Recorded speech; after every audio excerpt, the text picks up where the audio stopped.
Justamente en el tema de la evaluación de riesgos podríamos hacerlo un poco más multidisciplinario, ¿no? Considerar otras disciplinas más allá de la psicología, podríamos pensar en trabajo social, en criminología.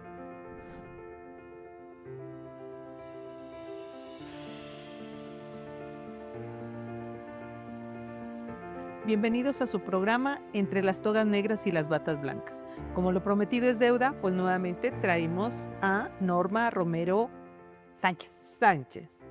Bienvenida, Norma. Hoy vamos a tratar un tema sumamente importante. Vamos a analizar el dictamen, llamémosle así, de análisis de riesgo en el tema de ejecución de penas. ¿Para qué nos sirve?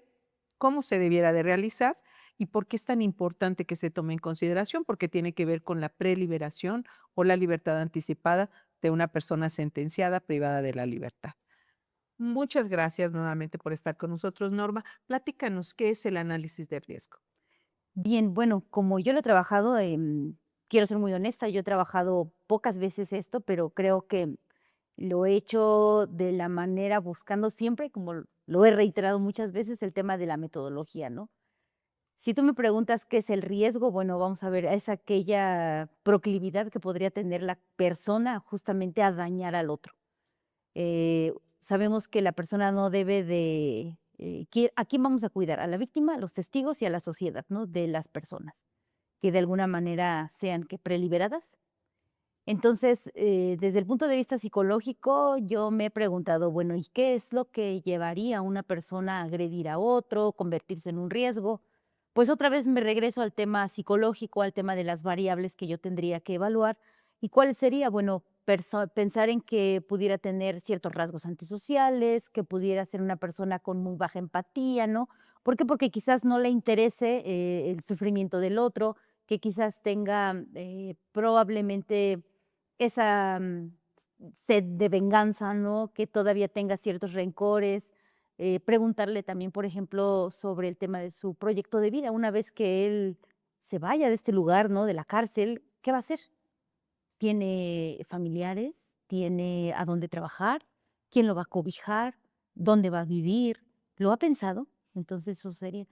Como psicólogos y al hacer las evaluaciones, lo que sí yo he pedido siempre es revisar el se llama no, el expediente técnico, que va a estar conformado, pues, justamente por, seguridad va a dar sus reportes de conducta, si tiene reportes de conducta, revisarlos. Yo revisé un caso de él tenía 25 años en prisión, entonces, revisé si tenía reportes de conducta, en 25 años ninguno. Por ejemplo, si fue a la escuela, si buscó ir a la escuela, claro que sí buscó ir a la escuela. ¿A qué se dedicó durante esos 25 años dentro de la cárcel? ¿Qué más? He preguntado. Sí, lo que es deporte, educación, si Deporte, asistir a trabajó. talleres, los estudios psicológicos que te decía hace rato, de repente llegan a ser reportes psicológicos de risa, ¿por qué? Porque son machotes, si acaso agregan algunas pruebas proyectivas, pero fueron evaluados durante 25 años. Hay una serie de evaluaciones psicológicas que están ahí, que a veces son muy similares, pero bueno, al final de cuentas se revisan, ¿no? Entonces, todo eso en su conjunto, nosotros podemos llegar a decir, bueno, si buscamos un sustento teórico, si analizamos, entrevistamos, e incluso yo insisto siempre en buscar información colateral, ¿cuál sería? Hacer entrevistas quizás a familiares, ¿no? Quien quizás tenga una esposa, quizás tenga hijos, o un esposo, ¿no? Pensamos también en mujeres. Entonces, podríamos tener bastante información para poder llegar al punto de decir, bueno, pues esta persona efectivamente ha reflexionado, se ha, Rehabilitado, justo. rehabilitado de alguna manera, ¿no? Eh, y no hay riesgo para que él pueda de alguna manera tener una situación de preliberación, ¿no? Eso es desde el punto de vista psicológico, ¿no? Pero en este caso me hablas entonces de una prueba realmente contundente, es decir, seria, donde te concentras, realizas metodología, realizas la entrevista, te entrevistas con terceras personas para dar un diagnóstico más certero, para aportárselo al órgano jurisdiccional. Pero fíjate que nos enfrentamos en el tema de ejecución de penas en muchos casos que no son llamados ustedes los expertos a exponer el contenido de ese dictamen de riesgo o de ese análisis de riesgo y se convierte en un documento. En este nuevo Ya. sistema penal acusatorio, pues como sabes, estos documentos no tienen ningún valor si no se exponen en sede judicial. El órgano jurisdiccional lo que realiza es un análisis de todas las pruebas que aportan en materia de ejecución y luego lleva a cabo la audiencia en donde las partes pues llevan a sede judicial en audiencia lo que consideran pertinente. Si se tomase en serio el análisis de riesgo, pues muy probablemente en determinadas circunstancias, no en todos los casos, podrían ser llamados y los abogados deberían de tener una correcta técnica de litigación para poder extraer del perito por qué tengo que tomar en consideración que tú como experta en Ujú. psicología, el órgano jurisdiccional tiene que considerar un interrogatorio que finalmente hizo un tercero, porque esa es la gran crítica. Bueno, pues porque justamente lo hacemos a partir de metodología. Por ejemplo, yo te puedo decir que hay alguna prueba que tiene escalas de validez. Y estas escalas de validez no es otra cosa más que a nosotros nos dice si la persona, por ejemplo, resultó con cierta honestidad o deshonestidad al momento de contestar las pruebas. Si yo te pregunto si tú vas a cometer alguna situación en contra de la sociedad, de la víctima, va a decir la persona, si nada más nos quedamos en entrevista, va a decir, no, claro que no. Pero si yo aplico estas pruebas, entonces es muy probable que en estas escalas yo sí encuentre alguna variabilidad. Entonces, más allá de que yo me pueda observar, entrevistar, yo sí puedo ver, determinar que hay honestidad de la persona, ¿no? Hay honestidad, que la prueba la contestó con, sin ese afán de querer manipular la información y dar una buena imagen, porque eso lo observamos continuamente. Es más fácil encontrar eso en casos, por ejemplo, de familia, cuando me cuestionan si tengo la capacidad o no para tener la custodia de mi hija o hijo. Entonces, yo como mamá voy a decir: "Sí, claro, yo soy la mejor mamá del mundo, por eso tengo la capacidad de tener a mis hijos". Entonces, lo mismo pasaría ahí. Bueno, y usted puede, tener una preliberación, pues va a decir la persona: "Sí, claro que sí, yo, no voy a hacer nada, no me voy a portar bien, no voy a ir contra la víctima, no voy a ir con hacer nada en contra de los testigos".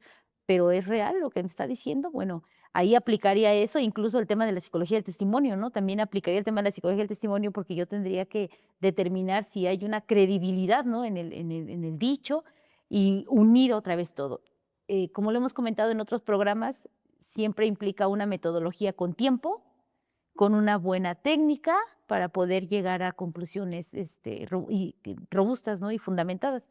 De lo contrario, pues vamos a volver a caer en lo mismo, ¿no? En hacer informes de machote o sin sustento, sin argumento. Entonces, creo que eso es fundamental para cualquier tema, ¿no? Para Sí, y creo donde que me aquí llamen. tocas un tema bien importante, fíjate, no solamente en la etapa de ejecución, en este tema de la psicología del testimonio, sino esta valoración que ustedes como expertas en psicología la pueden hacer en etapas previas, previas al juicio o incluso en el Ujú. desahogo de la prueba para la valoración precisamente en sentencia.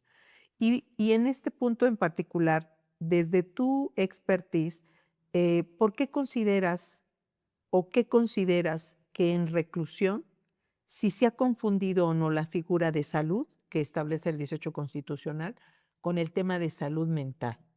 En temas de salud, como salud mental, bueno, ellos tendrían que tener conciencia plena, bueno, ahí adentro están también psiquiatras, también hay quien hace evaluaciones psiquiátricas y puede determinar si una persona que ingresa a reclusorio pudiera tener algún trastorno mental.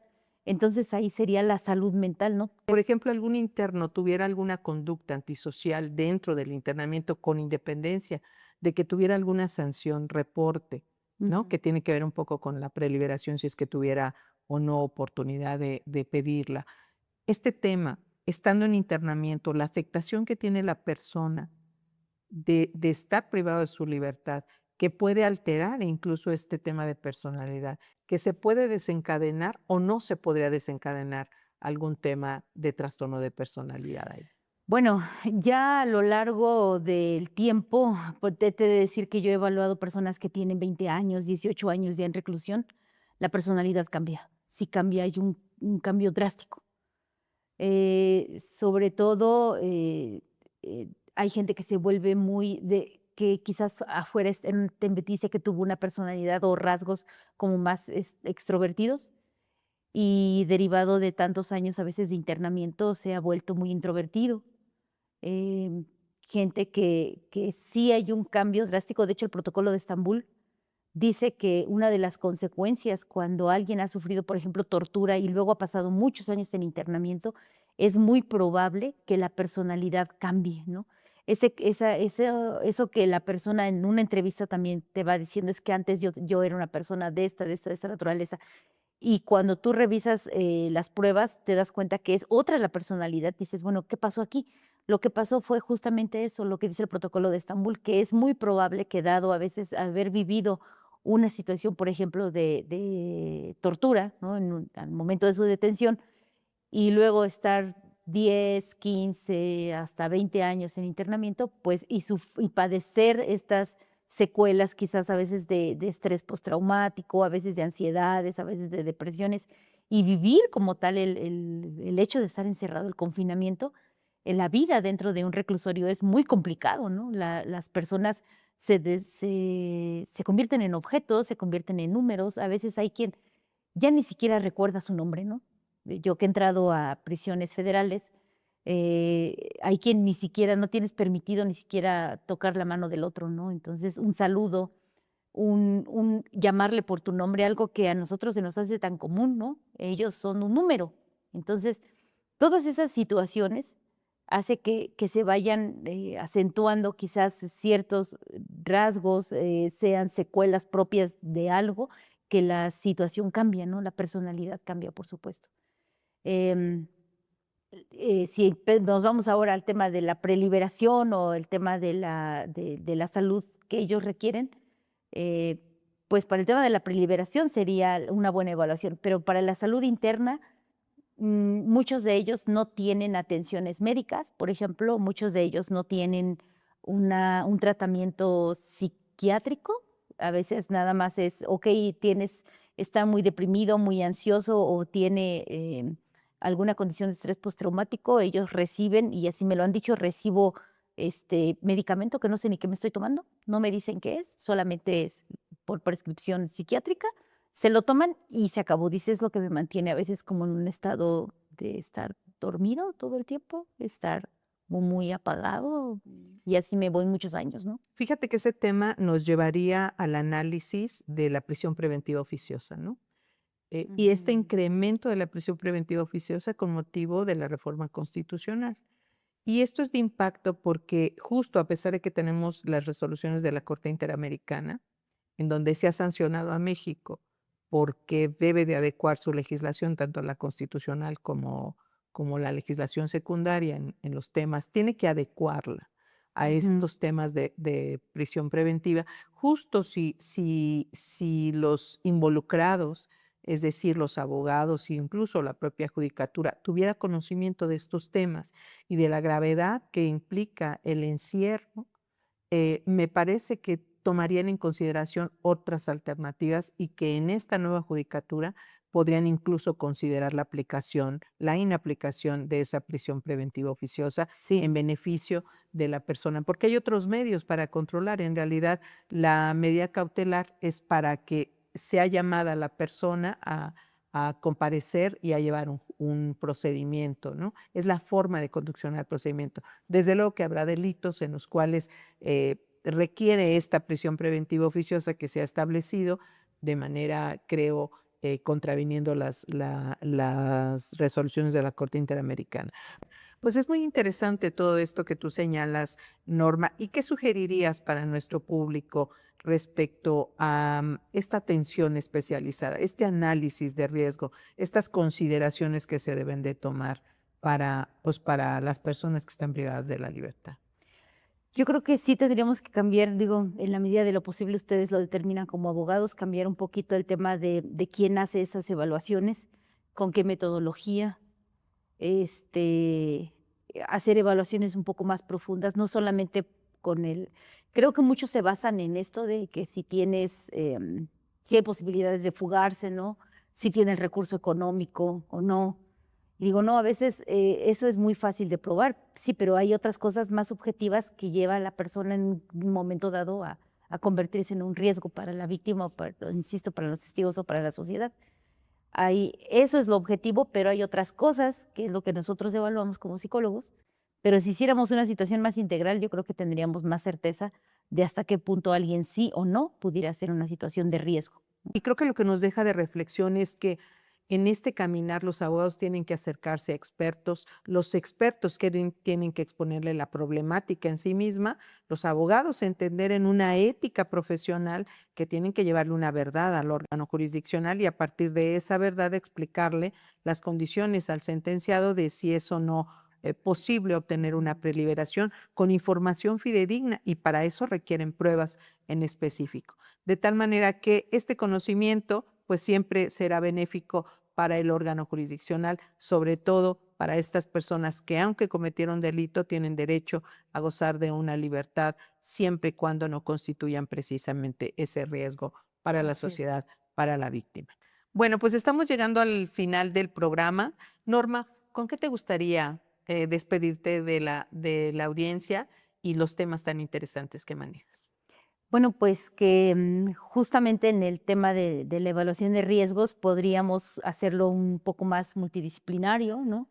Considerar otras disciplinas más allá de la psicología, podríamos pensar en trabajo social, en criminología, la contabilidad, ¿no? Por estas situaciones de los recursos económicos. Entonces, si lo hacemos de esa manera, podríamos llegar a conclusiones un poquito más certeras, ¿no? Creo que eso es lo que podríamos mejorar en este tema de evaluaciones de riesgos. Bueno, pues por mi parte agradezco muchísimo tu presencia y bueno, lo que nos deja en esta charla, la verdad es que son muchas preguntas.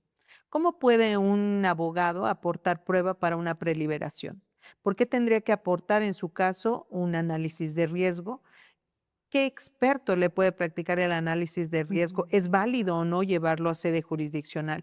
Como ven, hay muchísimo todavía que caminar, hay muchísimo que practicar y por supuesto tener invitadas de lujo como lo es Norma, que generosamente nos comparte sus conocimientos, pues siempre es importante. Pueden dejarnos sus preguntas en el programa, que por supuesto atenderemos con mucho gusto y los esperamos para la siguiente. Muchas gracias. Gracias, Norma. Gracias, Victoria.